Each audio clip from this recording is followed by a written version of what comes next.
Pee-wee's Playhouse.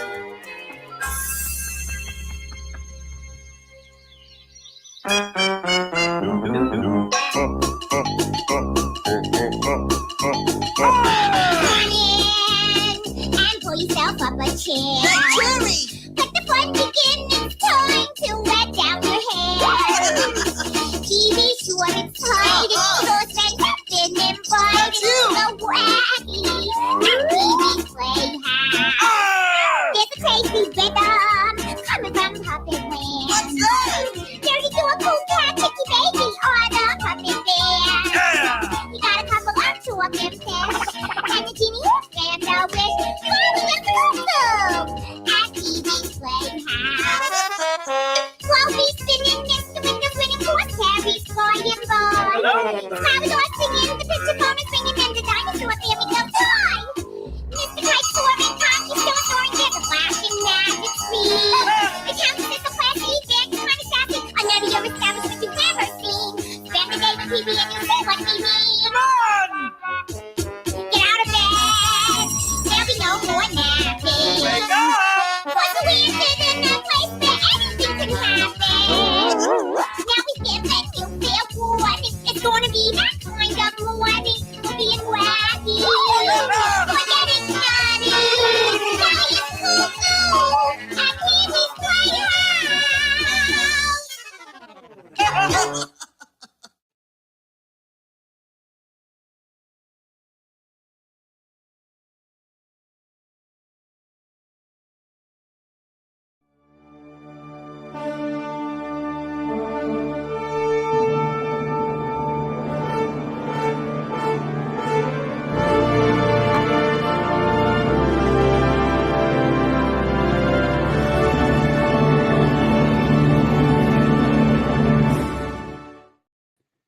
Good evening, ladies and gentlemen, boys and girls around the world. It is once again time for the WADcast, episode number 142. I'm one of your hosts, Josh, joined as always by my cherry himself, Brandon. You're on mute, buddy.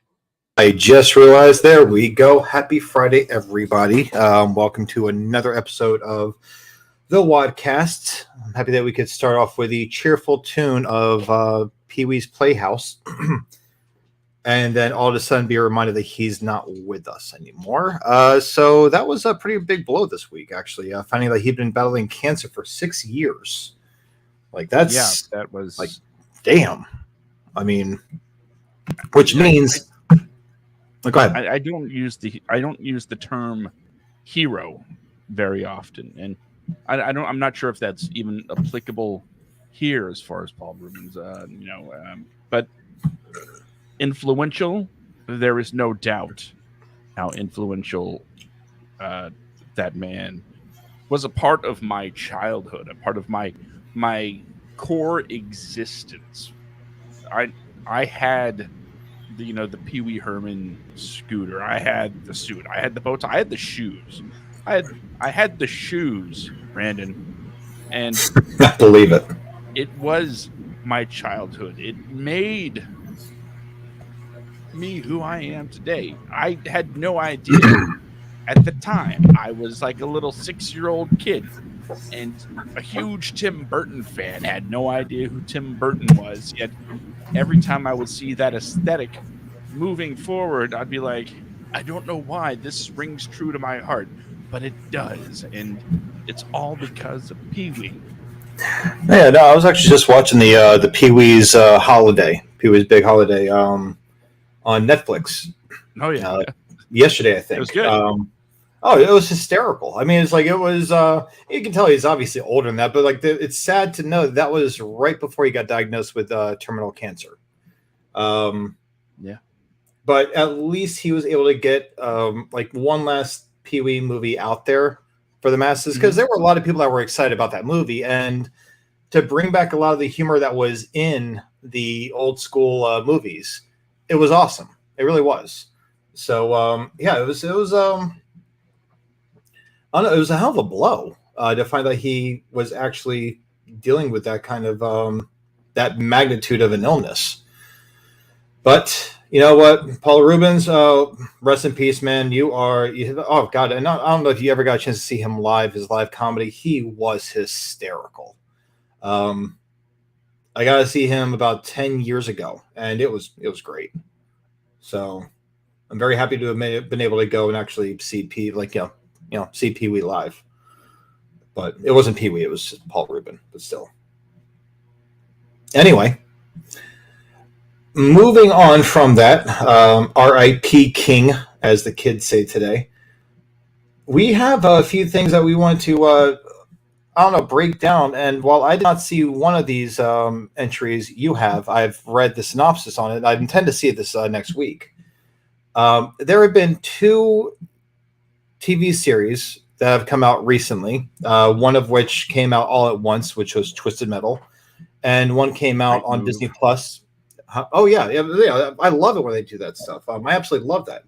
But then the other one is on Disney Plus. It was Secret Invasion, Marvel's Secret Invasion. Yeah. For those of you that have been living under a rock, Secret Invasion is based on Nick Fury and the Skrulls, pretty much a shape-shifting alien race that is living amongst our society, and have been pulling strings to move things along. Like, they've been here since like the 90s. And Nick Fury, he ended up stepping away off planet for quite a while, and in his absence, these aliens felt betrayed because his promise was to help them find a planet of their own, since their planet is no longer there. And in their I guess in their desperation, or like in their anger of feeling just like betrayed and forgotten, there was an uprising to where now they label Nick Fury as an enemy and are now looking to take over our planet. And with the budget they had for this movie, for this series, because I think wasn't initially supposed to be a movie. I don't think Secret Invasion was. Oh, well, either way, it's one of those deals where for the budget that they put in, it must have been to pay the salaries of the actors involved. And then the rest in special effects, obviously, but it just lackluster to me. It's the ending of a story is always the most important part of the story. It's always the most important part. The ending, it has to be a good ending. Mm-hmm. And I don't think we got one with it. The whole point was they're pissed off because Nick Fury went off to space for years. And so the Nick Fury that we saw in, I think, Spider-Man Homecoming, that was a Skrull. He was off planet. And what was it? Spider-Man, not Homecoming, I'm sorry, Spider-Man Far From Home was a Skrull. Because I think in No Way Home, they're like, oh, Nick Fury's been off planet. And he's like, what? And so, that was a Skrull that he was talking to. Yeah. So Nick Fury comes back to get this stuff wrapped up, and he ends up talking to Talos, who was, I believe he was in Captain Marvel. And Talos still believes in Nick Fury, but whatever. He dies. His daughter absorbs what's called the Harvest, right? That's what was called, the Harvest, of all the powers of all the superheroes, and even some of the villains that have shed blood. Their DNA is collected and put into one little vial. And Does this mean Abomination was on the Endgame battlefield? Well, I think I don't think it was just for the Endgame battlefield. I think what it was more so just whenever there was blood that was spilled. Because mind you, the Endgame battlefield, there were a lot of people that were that bled. Now I don't know where they managed to get Groot's DNA from. That something that really I didn't really know about that one. But the Incredible Hulk, they got the Hulk's blood. I think with the Abomination, I think that would have been something that they would have gotten in New York in the Incredible Hulk movie. That's where I would assume that they got that from. But I thought it was interesting that the way they wrap it up is Talos' daughter is the one that fights the main villain, who has this huge problem with Nick Fury. And Nick Fury just leaves the planet again while all these alien races are now being hunted by humans to the desperate point where humans are killing other humans, accusing them of being Skrulls. And Nick Fury's not even going to straighten this out. He's like, oh, yeah, I'll leave with my alien wife. You guys are on your own.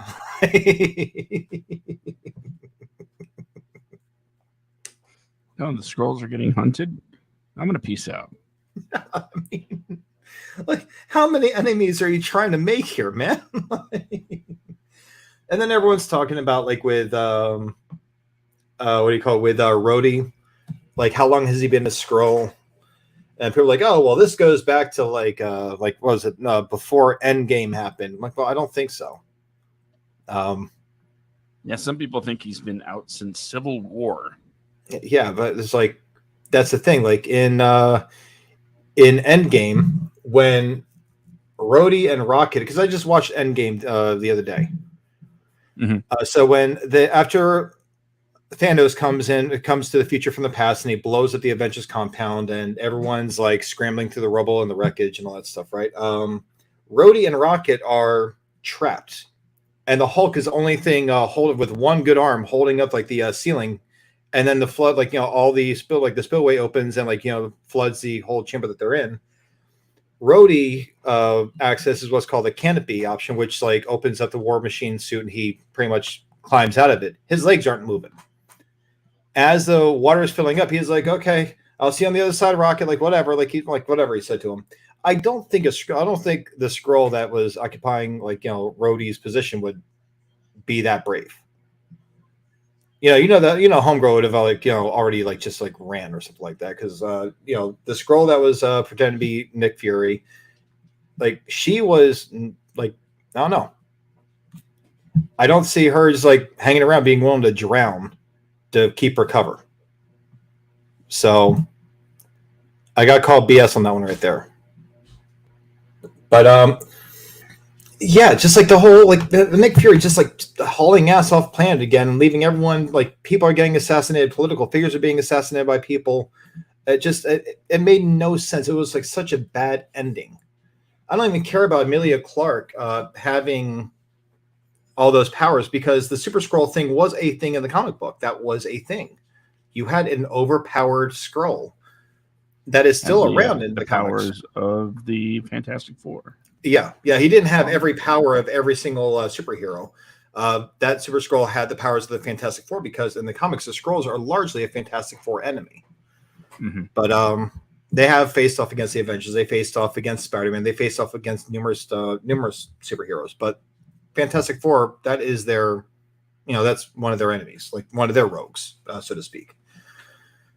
But I think they had Captain Marvel's powers. I don't remember Captain Marvel even bleeding at the end of Endgame, or anywhere really. Trying to think about that one.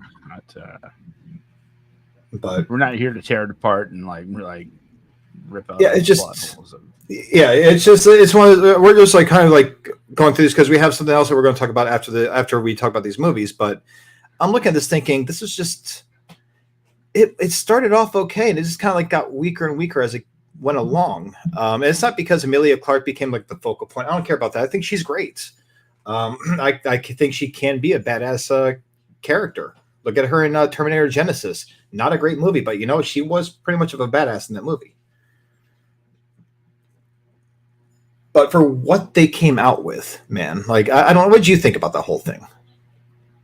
I mean, I thought it was fine in the way that they told their story for whatever purpose it is. At this point, I trust Marvel to go that there is a reason we were told this story. And we might not know what it is right now, but it'll mean something somewhere eventually.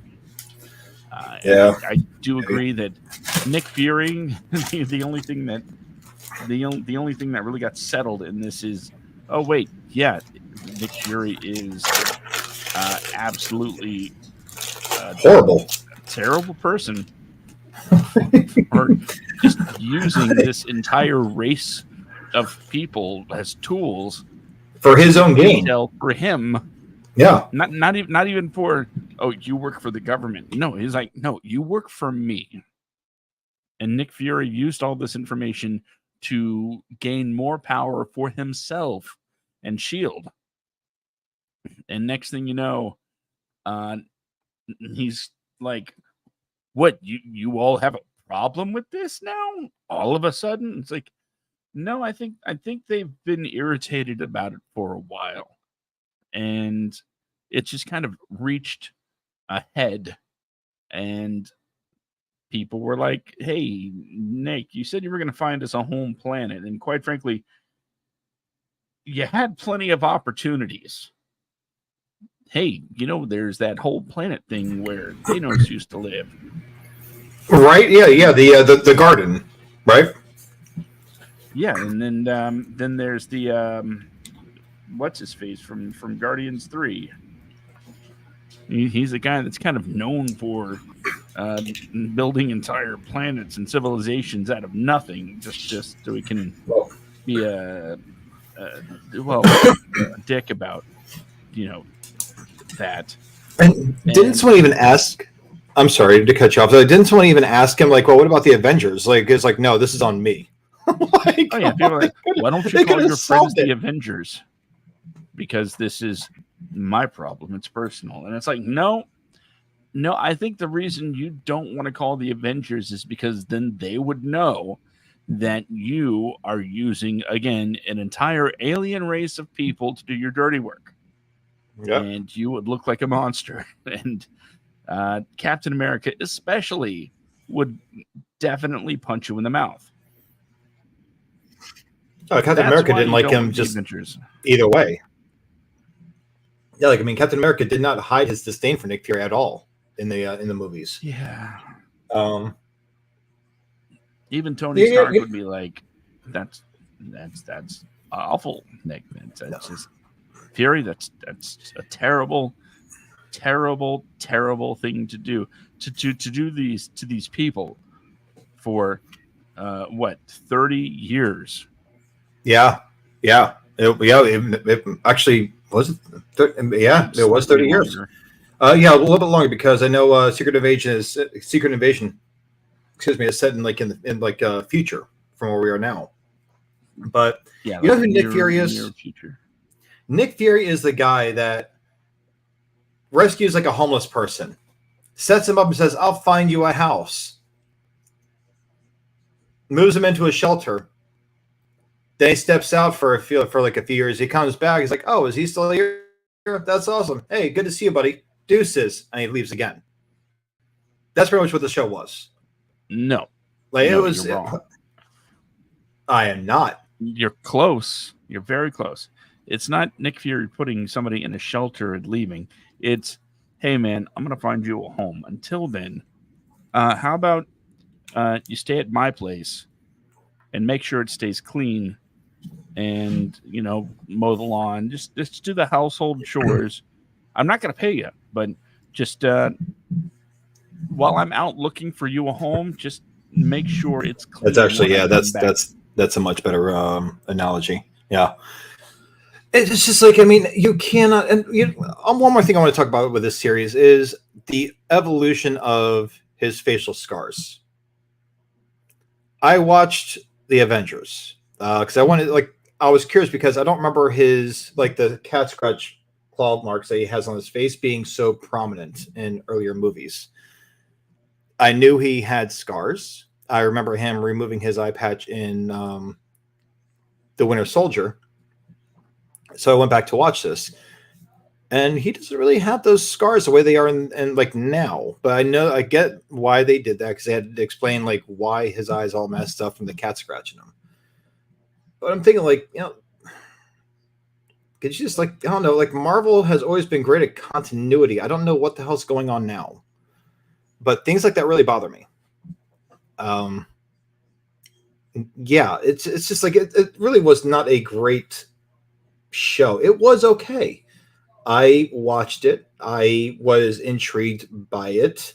But like I said, the ending is the most important part of any kind of story. And this ending was just Nick Fury saying, "You're on your own."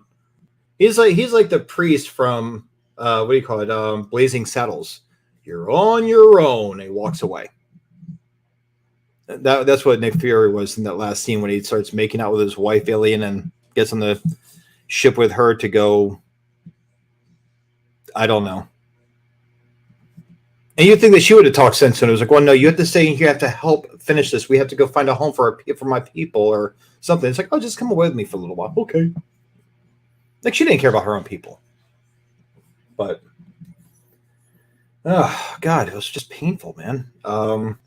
But where we got shortchanged with Secret Invasion, we got what I think is one of the best live action video game adaptations I have seen in a long time.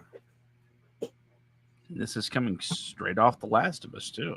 Yeah, and like but they see The Last of Us. One thing they did not do right is they made the clickers such a small, barely there threat, and they are a massive threat in the games. They cut out so much with that for exposition of other things. Now, and that's not necessarily a bad thing, but at the end of the day, The Last of Us, what made it so scary and like suspenseful was not quarrels with other people. It was very much a survival game. And those clickers were nasty in those games. They didn't really seem like that much of a threat in that show. But where The Last of Us, while I still enjoyed it, I've got to say, like, Twisted Metal did a great job. It did a phenomenal job to me as far as adding like the humor, like some of the suspense to it. As I said to you earlier when we were talking on the phone, Neve Campbell as the bad guy in that show. I absolutely love seeing Neve Campbell play like a character that you're not supposed to really like, because she's always been like such a sweetheart of a person in all the other movies she's in. Most of the other movies she's in. So it's very rare to see her play a character that's just like not likable. But Anthony Mackie, actual spoilers here. Well, I mean, it's been out for like over a week now, so I mean, I think we can talk about the show. Okay, just as a word of warning, if you don't want Twisted Metal spoiled for you, you might want to fast forward. If recorded. Let me put it this way: if you're watching Twisted Metal the way that you would watch shows coming on HBO, like one episode a week, you may want to turn this show off right now, because we're going to be diving into the whole thing, because we both watched the whole we series. We finally watched the same thing. Yep. So, but yeah, for those of you watching live or watching the video version of this, you're going to see the spoiler tag at the bottom. So, and you could always fast forward until you don't see the spoiler tag anymore.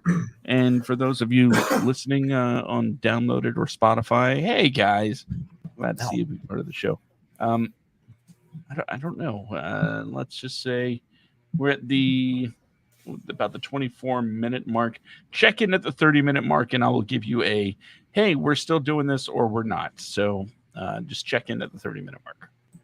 Yeah. But no, like with Twisted Metal, I love how, okay, let me just say this. Twisted Metal is done very much in the same vein that Mortal Kombat, the movie from 2021, was done. It is not about the Twisted Metal tournament.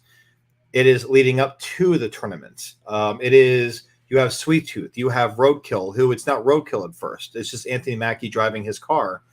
John Doe and Evelyn. Yeah, John Doe and Evelyn. And Evelyn gets blown up. And he ends up getting another car, and they fix it up, and it is pretty much renamed Roadkill. And it looks just like the car in the game. It looks great. So it's really just Roadkill and Sweet Tooth in this game. Outside of Neve Campbell's character, who is, oh God, what was her name in that show? Because she was one of the characters, one of the playable characters in the game. Yeah, but she was more of like an emo-looking goth girl in the game.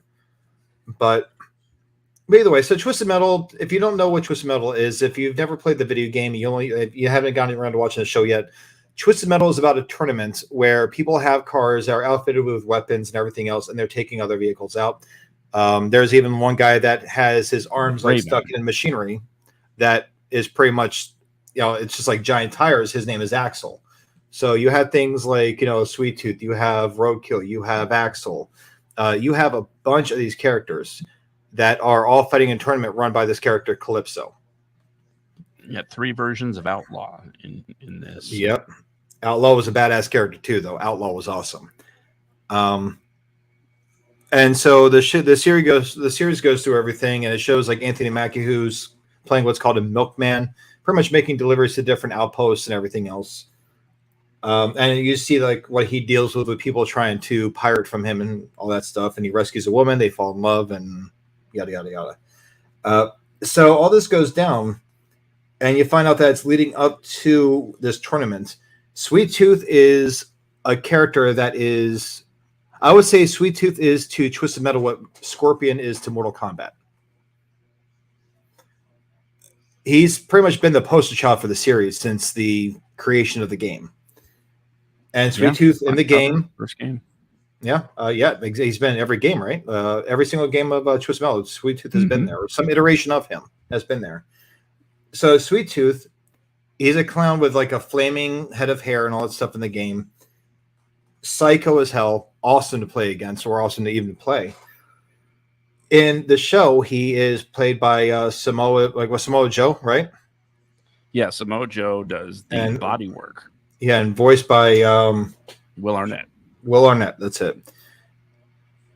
Absolutely hysterical character. Psychotic as hell, but funny as hell too. So we finally see like Sweet Tooth take on his flaming head of hair because he doesn't have it the entire show.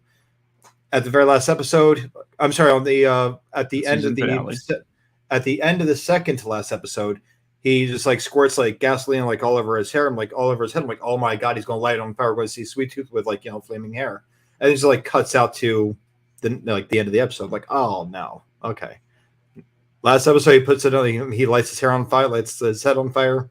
It's great, and he's such an imposing guy because Samoa Joe's a tall guy, and he's a big dude too. Like he's like massive.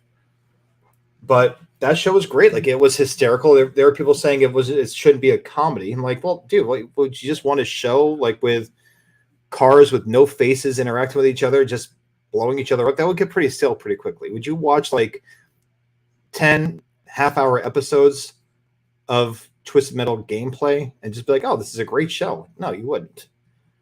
I think it was Twisted Metal 1 where you can actually like destroy Paris. That was always my favorite level. 2. Was that 2? Yeah. Was it 2? Okay, that was always my favorite level in any of the games. Blowing up the Eiffel Tower and having it fall down, turning it into like a roadway that you can drive across. Mm-hmm. But this show, they have to make a narrative. And since it precedes the tournament, I cannot wait to see what the tournament looks like. They better get it season 2.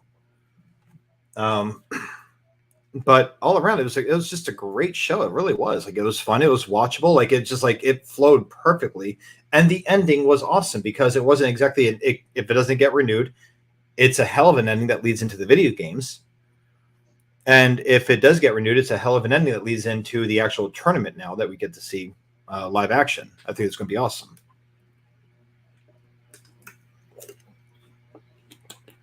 So, what you think? I mean, I echo all of your sentiments. It was amazingly well done.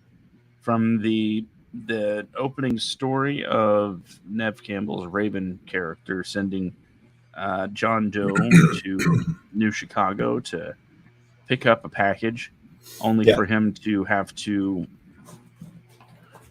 come across Quiet, the woman that you talked about earlier. Yes, that was her name, Quiet, yes. It was fun watching them interact, like at all times. To be the sort of one milkman outpost where he's like, rule number 2, no weapons, and she's like, well, that's stupid. Anything could be used as a weapon. I stabbed you with a pin. Yeah. He's like, yeah, well, or going to Sweet Tooth's show in Vegas. No, that was hysterical. Like, I love it. We saw it in the trailer. Is there any way we can play the trailer for this show? Or just like that clip of like the I don't know the whole Cisco song. Second, see if I. I think because I thought like I love that. I was like, do you love the silver haired god? Don't lie to me.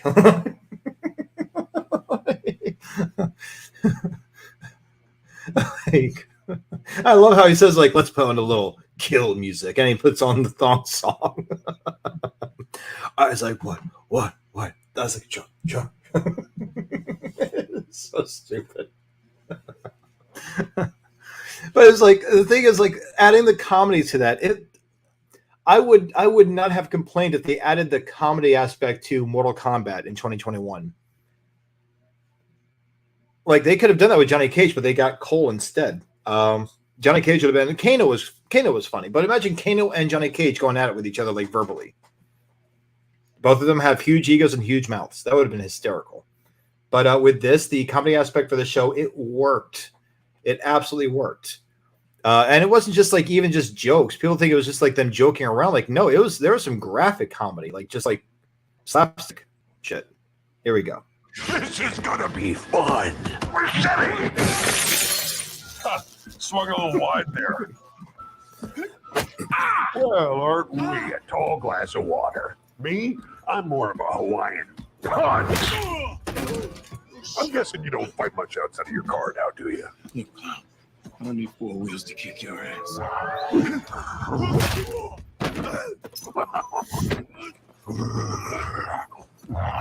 Any chance we can get this back in the cars?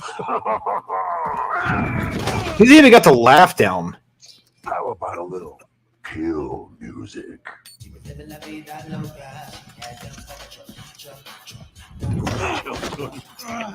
And you know Samoa Joe enjoyed every second of this. She had dumped like a truck. That's like, what? All night long.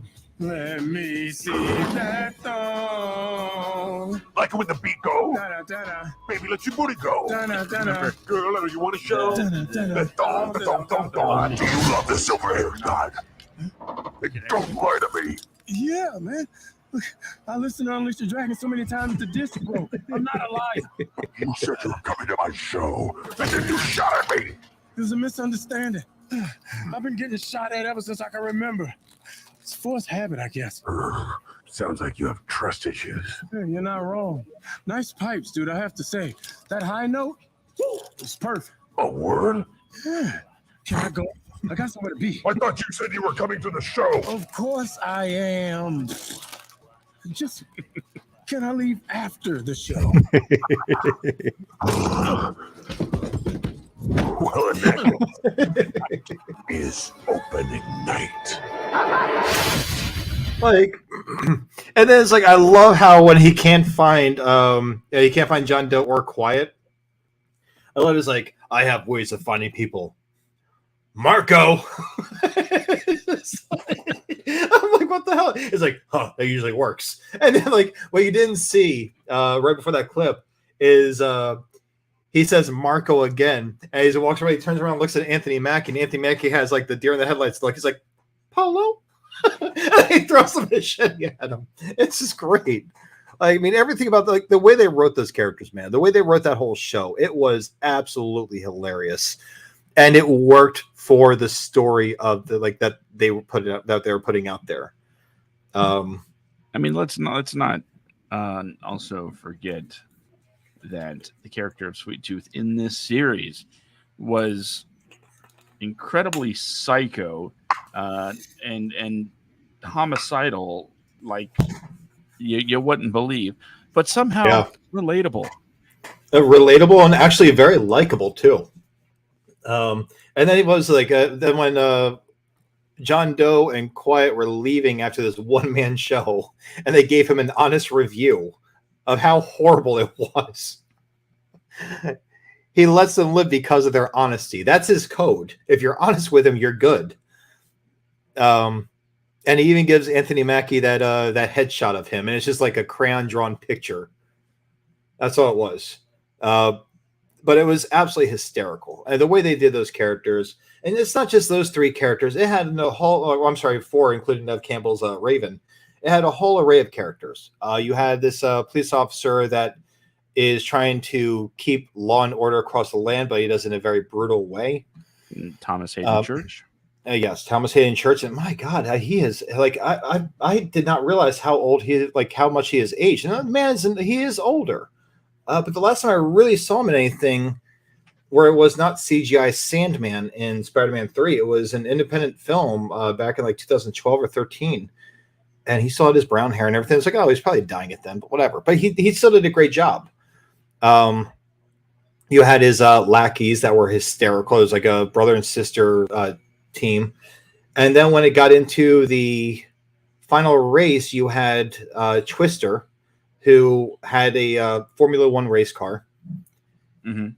You had a few characters that really kind of set up the path that these characters were all on. And it was very well done. It was very, very well done. The humor was there. There were some serious moments in there. Like this, I absolutely like. I intend to watch it again. I enjoyed it that much. And a lot of stuff that you might have missed on the first go around. Seeing Mr. Slam in there. Oh yes. Yep. Smashing a watermelon. Oh my God. Yeah, that's just something you have to experience. The great lines like, Harold, why did you kill everybody? And if you've seen the show, then you know who Harold is. And of course, every time it happens, I go, what? But it happened in this show. When you let me reset here.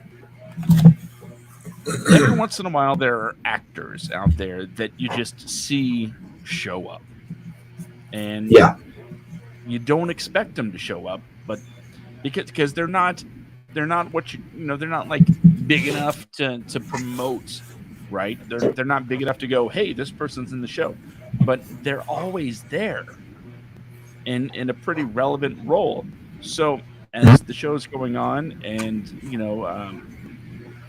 John and Quiet, Evelyn gets taken by a cult run by Preacher. Preacher shows up, and then you're like, it's Jason Mantzoukas. Yeah. What's Mantzoukas doing here?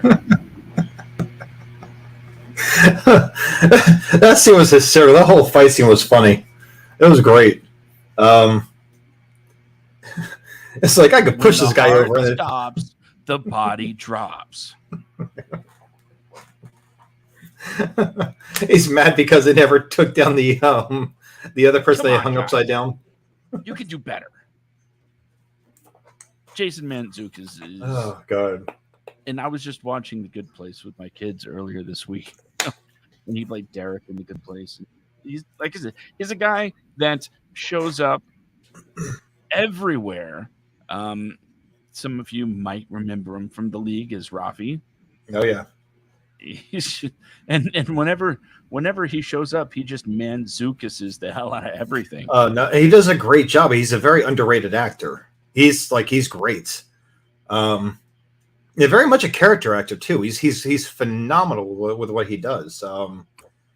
It's not like he's just breaking into the scene. He's been around forever. He's just he is hysterical. He's great at what he does.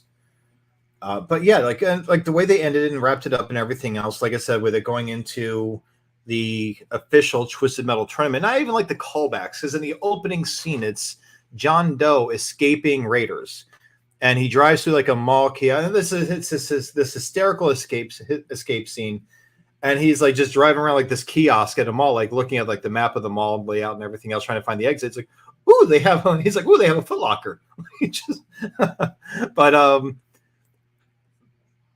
But then he drives to like a stand, and he ends up having like like a copy of Twisted Metal for PlayStation land on the windshield of his car. And then of course, as he's driving out, Josh, my favorite part is like he actually does drive by Foot Locker and grabs a pair of shoes on his way out the store, out the mall, which I thought was great because just the way they wrote it. You set it up, you got to pay it off. Yeah, and that's the thing I like. It's like if you're going to set things up, have a payoff. There's too many times where I see something set up and there's no payoff. So, but like that was Twisted Metal. Twisted Metal is great. I recommend you guys watch it. Josh definitely recommends you guys watch it. It's very each episode makes you more excited for the next episode. As far as I can, that's how I look at it. But I'm taking down the spoiler warning. We're done with spoilers. Yes, I probably should have chimed in at the 30-minute mark like I said I was going to. But yeah, it's okay. I already know. I noticed that we were way past that, so I'm like, oh, we'll finish this up really quick. But next up, we're going to talk about it in the notes, show notes. Okay. Well, then the next of it, the next topic here, before we get into my favorite part of the show that we talked about earlier, is a movie I have not gotten the chance to see yet, which I'm embarrassed to say because I do want to see it. But you have seen it, and that would be, of course, the the blonde bombshell doll Barbie that came out, I think, 2 weeks ago, roughly, right? Something like that. Yeah. So, but it's still new, so I say we do not get into spoilers about this. I didn't really want to dive into everything, but I fear if we at least talk about the controversy, if you even want to call it that. More like, I guess, like the sensitive asses that are like, just, I don't know. You mean the whining? Yeah, crying about this movie about a female toy come to life. It's embarrassing, man. Like, it's really embarrassing that people are crying about this movie. Like, and I've read the synopsis. That's all I know about the movie, so I don't know how things work. Because even like sometimes the synopsis can be a little vague, and like, I guess, like shuffled around. I've seen that a few times in the synopsis too, where it's like talking about something that happens after a part, but I'm reading this before the part that comes before it in the movie. So I know, like, to my understanding, Barbie starts going through changes in her little Barbie land, make believe town. Flat feet and cellulite rather, and starts questioning mortality, and that kind of doesn't sit well with the other Barbies, the other Kens, all of which are all named Barbie and Ken, right? All of them except for Alan. So she goes into the world of reality after Ken stows away in her car, and they both land in Santa Monica, California together. And it's like a whole bunch of like things where they're both discovering themselves. Barbie Land is governed by a matriarchy, if I'm not mistaken, where like all the women have the important jobs, and the men are the ones that are kind of like just stay at home or lounge around all day. And then she sees in the real world where like all the men are pretty much in control of everything. And this is what cracks me up. Like, people are really raging against this movie over this stuff. Like, I don't get it. Like, oh, I took my son to go see this movie. I wanted him to get a real view of what the world's like. And, oh, girl, I'm angry. Like, oh, why you took your son to go see a Barbie movie? Calm down. It's a movie. Like, it's a movie you're largely aimed at, like, girls and young women. That's what it's aimed at. So, that's my understanding. I might be wrong. But on the surface, that might be what it looks like. But if you are, how do I say this without being insulting? You know what? I won't. If you have the slightest bit of a brain in your head, then you should be able to enjoy this, not only for what it is, which is a fantasy comedy, but also the layers of satirical messages and reflections on what the world is like and how brutally sad that is for women at times. It should absolutely be appreciated. In fact, I read some headlines earlier that there are quite a few ladies out there breaking up with their significant others because of the Barbie movie. You know, at first my thought was, well, that seems silly. And then as I'm reading the stories, it's not just, oh, you didn't like the movie, I hate you, get out. It's like there's a particularly poignant scene with America Ferrera that has, on more than one occasion, left people emotionally hit. Like it's like a sucker punch to some. And what scene is that? Let's go ahead and spoil that one at least, so we can have context. Well, okay. The context is America Ferrera, her character, is talking about how women have to be. How did she put it? She's like, you have to be nice, but not too nice, otherwise you're easy. You have to be thin, but not too thin. All of the petty crap that women have to go through on a daily basis, kind of all put into one monologue. And seeing the responses from women on social media, how not only, it's not just like I relate to that. It's no, that's my life. And it's terrible because no matter what your background is, rich, poor, what have you, you're getting the same judgments. Yeah. Because of just how society is. And that's sort of what the monologue is about. So when there are women out there posting on social media how it affected them and how it made them openly tear up, and their boyfriend's like, "What are you crying for?" Yeah.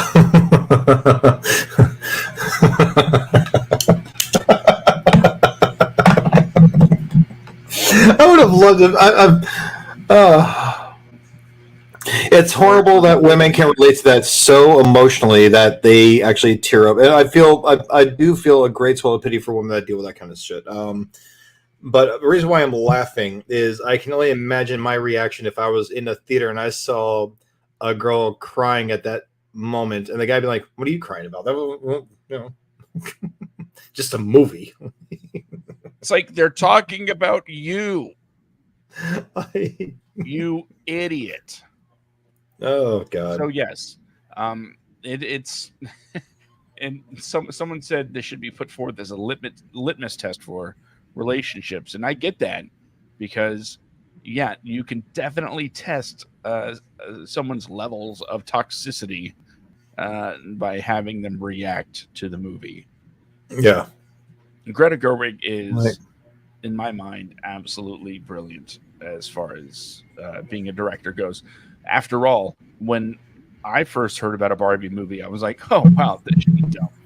Not because it's necessarily Barbie, but it's like, what could they possibly have to bring to the table other than a silly comedy? And next thing you know, I feel like I'm getting like slapped around, not in a targeted way, and certainly not in a other way, if you know what I'm saying. But in a like this is a reality kind of way, and as a father, it's like, oh yeah, this definitely rings true, because ever since I became the father of daughter like individuals, it's like I've had to open my eyes to a lot of crazy, awful stuff in the world. Well, see, what I'm seeing with the people that complain about these things, I don't know what it is, but it's like whenever there's like a woman-centric movie, like, guys, surprise, surprise, women can have movies that are empowering women, just like there's a lot of movies where men are empowered too.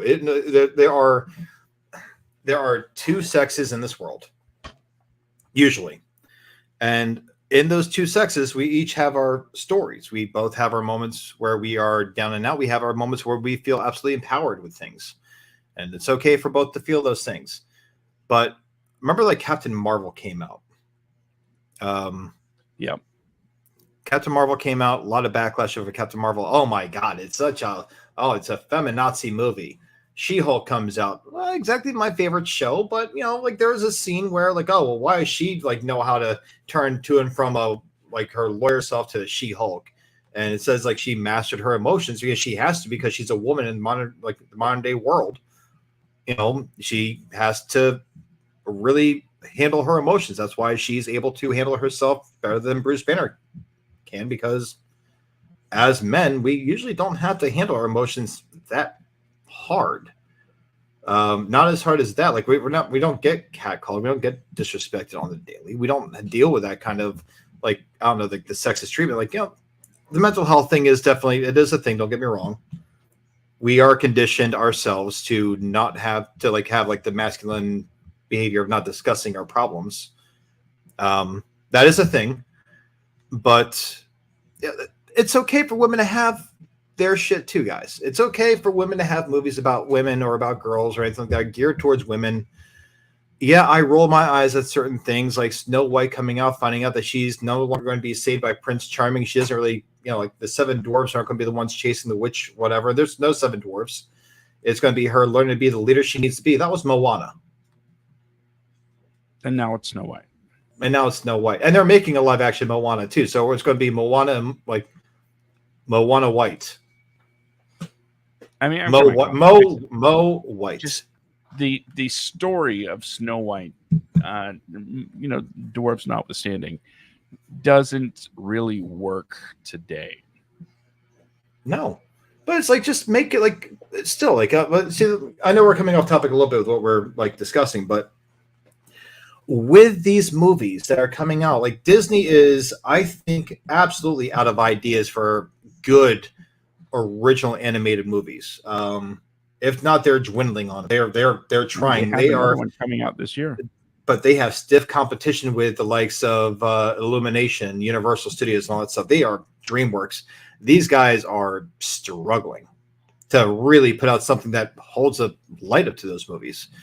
But with these remakes, like I understand that you want to modernize them and everything else, but look at what happened with Peter Pan and Wendy.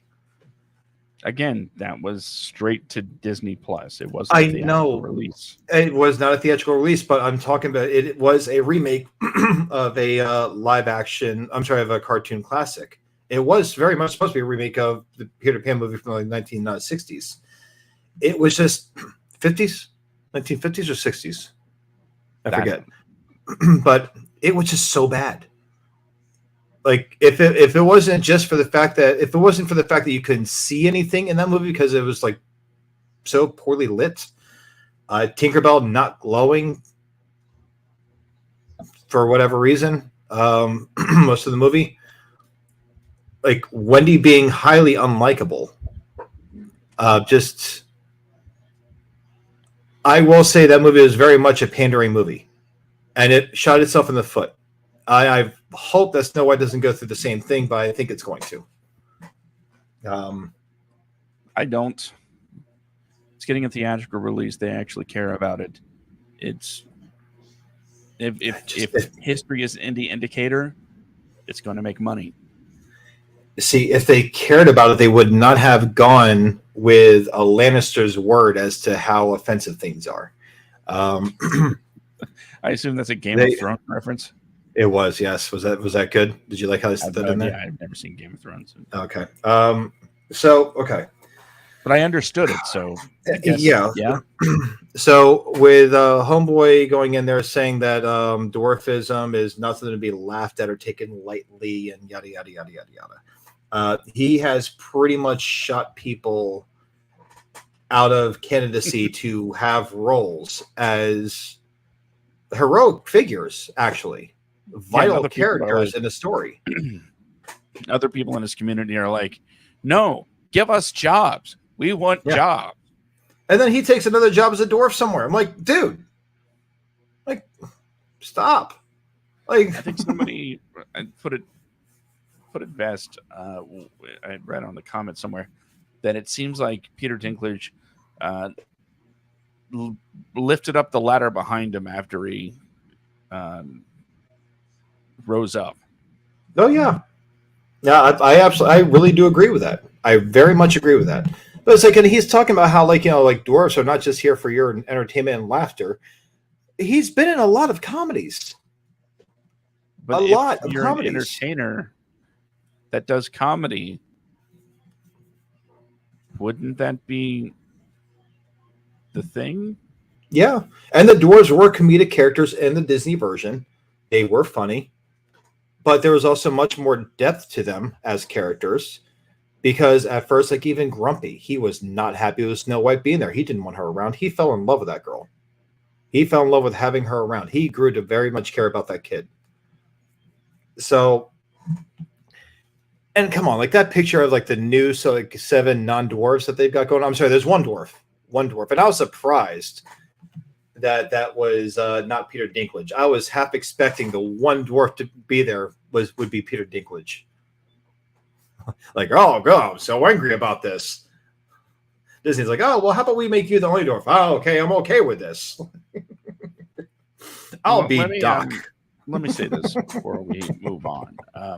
Yeah, we do need to move away from Disney here, but go ahead.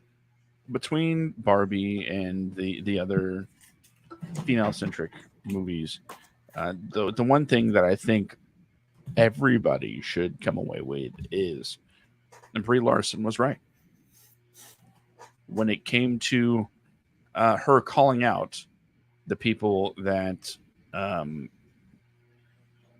were, how do we put it? Were incensed about a female-led Marvel movie and its wokeness or whatever the case may be. She said, well, it's not for you. Yeah. Guess what? Sometimes a movie is not made for you. You are not the target audience. Would it be nice if, every movie ever was a 4-quadrant film that is for everybody? Sure. But there are situations where if there's a particular message you don't care for, if there's particular content you don't care for, then perhaps the movie in question, such as Barbie, was not made for you to consume. Perhaps exactly. A completely different target demographic. That's not you. And guess what? That's okay. Because you know what? Nobody has a gun to your head saying you have to enjoy it. Nobody has a gun to your head saying you have to watch it. But if you don't watch it and you don't enjoy it, or if you don't watch it, don't talk about the enjoyment factor, because you have no basis to plant your flag. You have no experience to speak from. I watched the trailer. If there's anything we've learned, especially from lawsuits claiming that trailers lie to us, then you would know trailers lie to us, and the only way to know if a movie is good, for sure, is to watch the movie. The only way to know what a movie's about, for sure, is to watch the damn thing. Yeah. So it's like watch the movie, get educated, like it, don't like it, doesn't matter. They have your money. But if you don't watch it, shut up. Yeah, exactly. Like, I mean, it's like, just let the movie exist. You can exist. Go watch the other movies that you want to go see. Watch explosions and a bunch of guys in like skin tight clothes, sweating through their clothes and everything else, muscles bulging out, working out next to each other and everything else. Go watch that so you can feel more manly. That's fine. Go watch some dudes wearing next to nothing working out. And like that way you can feel like a straight a straight dude. It's cool. Go and I'll enjoy Margot Robbie and America Ferrera. Yeah. Like, I will very much enjoy watching them, like, go around doing the Barbie thing. But I'm looking forward to seeing it. I really am. I cannot wait to actually go in to see this movie. Not worry about what other people think about that movie at all. Because it could be worse. I could be going to see Sound of Freedom, where the executive producer of the movie is going through grooming charges and accusations right now, and allegations. So that could be the movie. That could be the movie I could go see. I've seen it, but I'd rather go watch a movie where there's no like sexual allegations against a guy that started dating some girl that he was the youth counselor for, and then eventually got married with her. So it's like I would rather just watch something that's just meant to be enjoyed. I have not seen that movie, and guess what I'm not going to do? I'm See not it? going to talk trash about the movie because I haven't seen it. It's okay. I will talk trash about the movie. The editing, the pacing, the writing, it all sucked ass. The lighting, the directing, it was all bad. It was I will definitely spend a lot of time talking trash about, the people behind the movie. But as far as the movie itself, nope, I'm not qualified to do that. Yeah. But moving on, we do. Huh? But I hear good things. Oh, yeah. Well, moving on, we did have a segment that we were going to talk about today in light of all these toy lines coming out with movies now of their toys. And now Barbie, we have like G.I. came out like a while back. Well, we have. I actually believe that will happen. Transformers is a long-running toy franchise.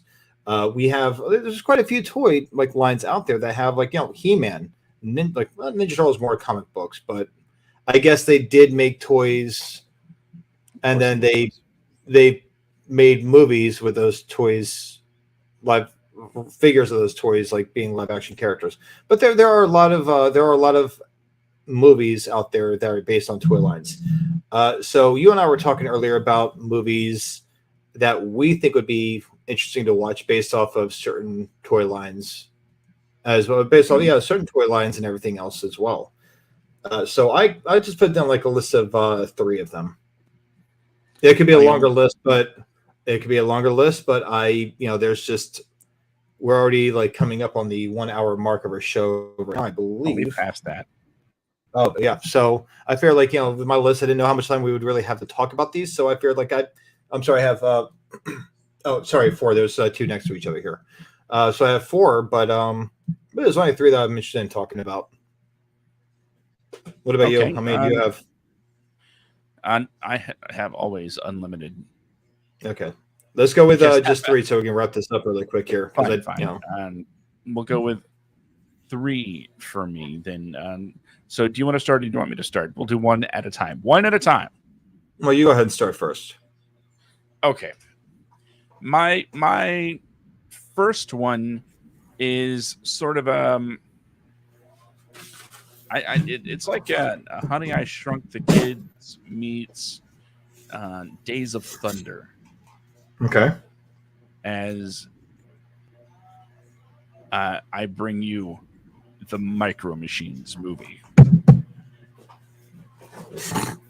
It's a future where shrink rays exist, and the thing is, auto racing, in its simple racetrack form, has gotten dull. So they've created these tracks, these micro tracks that are easy to put together, spectacles of races. So the Micro Machines are used to race on these shrunken down. They drive these shrunken machines on like regular everyday everyday rooms, and it's just really cool racing. Like you'll have playing cards set up as ramps, and basically the only reason you're going to watch is to see the little cars race on everyday objects, and the CGI races that are gonna look spectacular. So Micro Machines is my first entry. Shut up and give me money.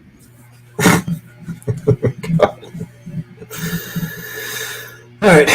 So mine would be Pound Puppies. But it'd be a rated R horror version.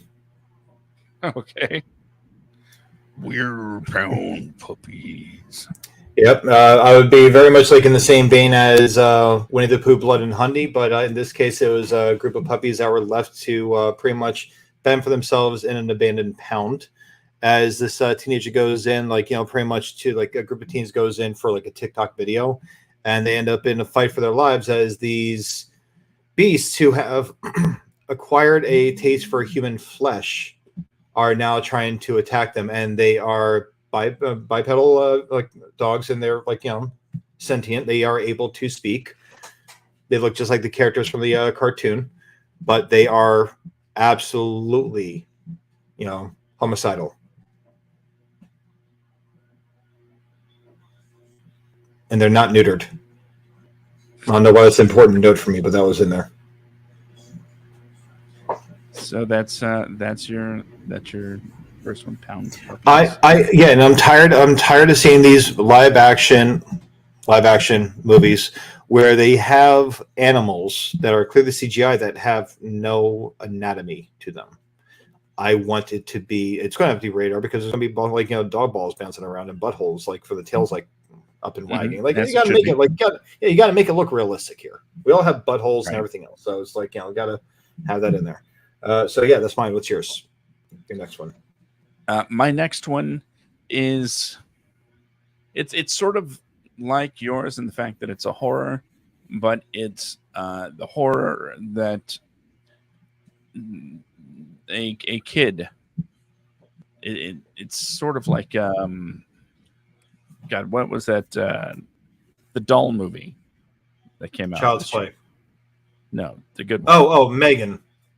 Yeah, so it's sort of like Megan, where this kid has this toy, but then the kid neglects the toy, and the toy, powered by a sentient AI, starts to get its revenge.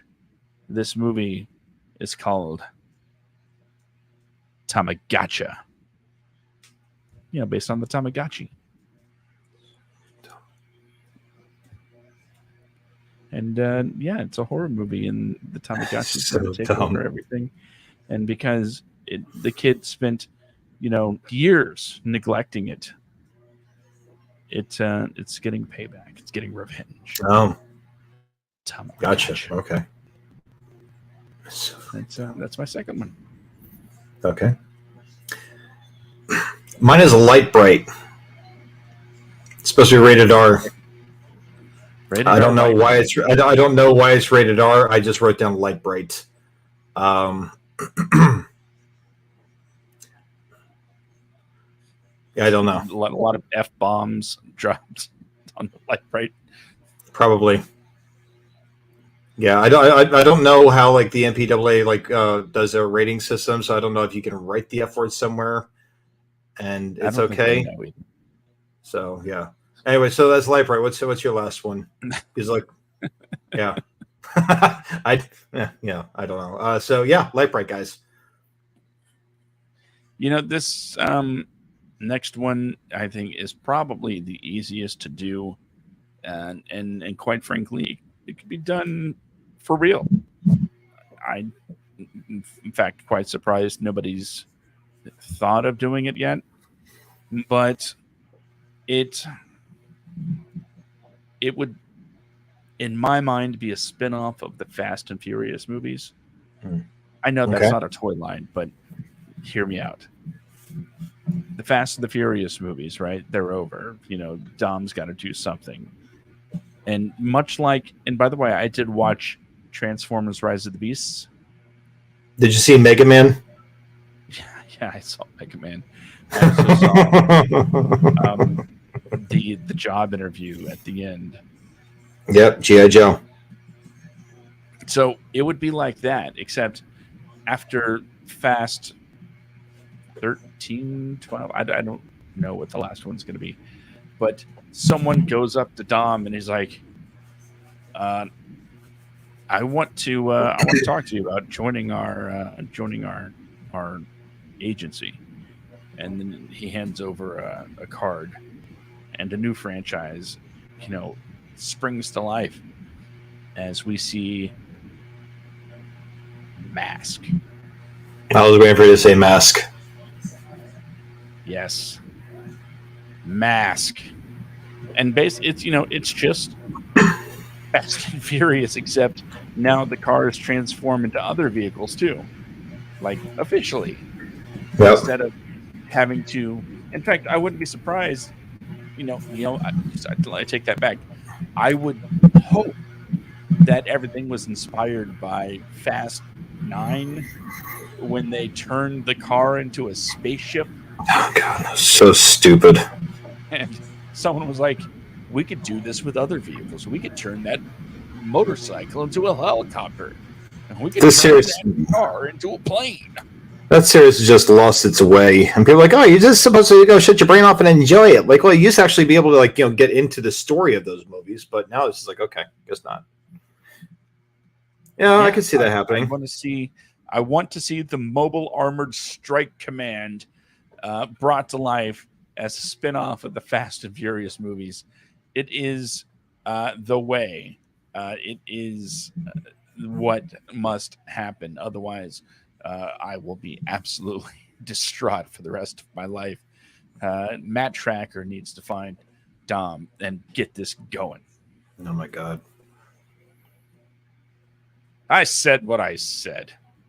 Oh, God. I got nothing. But I do have my final entry, which is Magic 8 Ball. I know they're apparently making a movie. I didn't look up to see what the movie was about or if it's even in production yet. Oh, okay. Well, mine would be pretty much like a retelling of the monkey's paw. It would just have my writing assistant here. I've been using this for 14 years. Every time I write, I have a Magic 8 Ball next to me. Actually, this one is my original one. I got this in 2004. I've had this for a long time. But with the Magic 8 Ball, they ask questions and everything else, but the Magic 8 Ball is demonic. So it's giving them advice to take, and it's just all bad advice. And would you like to hear what the actual 8 Ball movie is going to entail? What we know so far? Go ahead. All right. Is it magic? It's cursed. Okay. Well, like mine. Cursed. Hey. Well, go ahead. And it is being written by the same screenwriter for Cocaine Bear. All right, I'm in.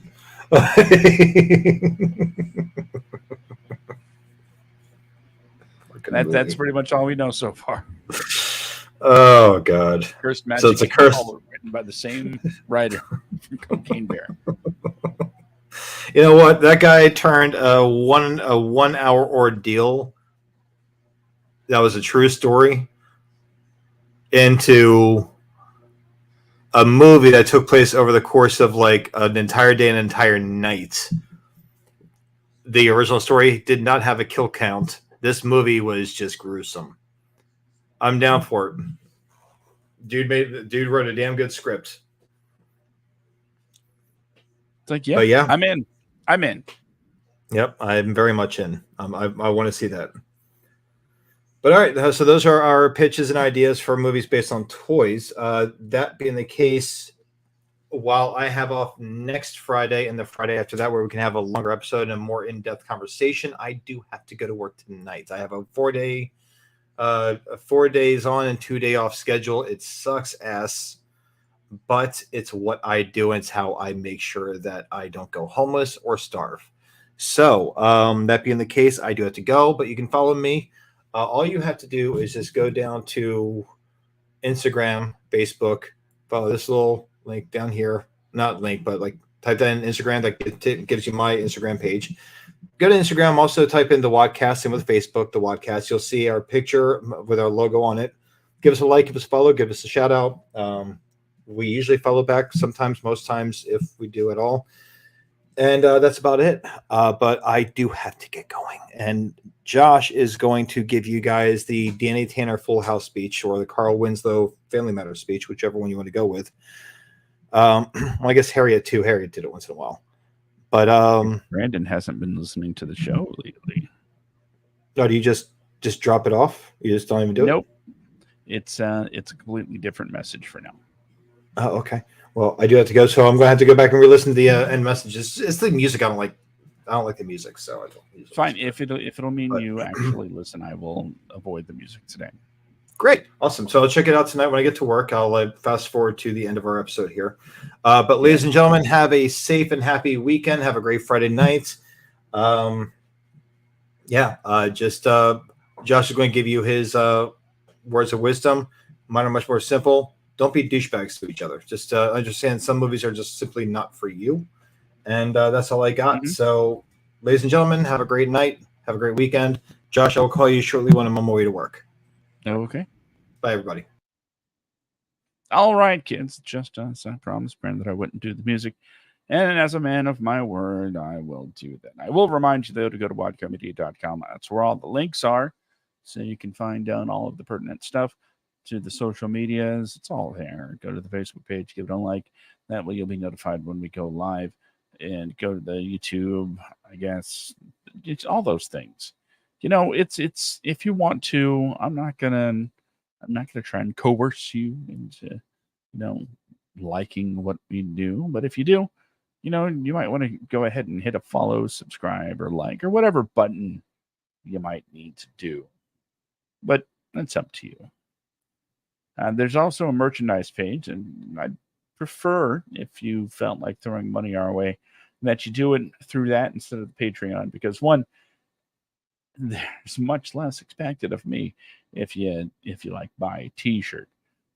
Two, at least you'll have something that you can keep forever or until you clean out your closet if you go to the merchandise page and get a t-shirt. So to me, it seems like more important that you have, something tangible, something that you can physically hold in your hands to show, the